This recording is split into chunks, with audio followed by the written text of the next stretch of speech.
The Chinese-built Nairobi-Mumbai standard gauge railway, launched 6 years ago, has been lauded for its harmony with wildlife conservation. The 480-kilometer railway travels through Kenya's largest wildlife reserve, the Tsavo National Park.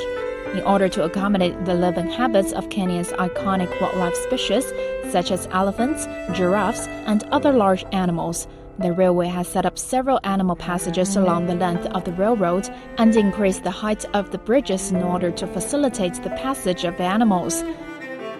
During the construction of the SGR, there were a lot of discussions about the SGR going through wildlife corridor areas.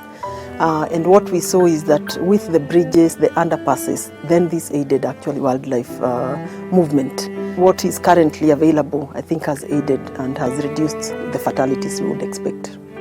During the construction, what we did to make sure that we are not interrupting the mangrove forest, it was avoided. What we did, we made temporary culverts, such that we make sure water will flow from the sea to this other side. However, apart from that, during construction, we also made sure we liaised with the local community to also do some planting. The Mombasa-Nairobi SGR connects Mombasa, the largest port in East Africa, and Nairobi, Kenya's capital city. It's Kenya's largest infrastructure project since its independence in 1963.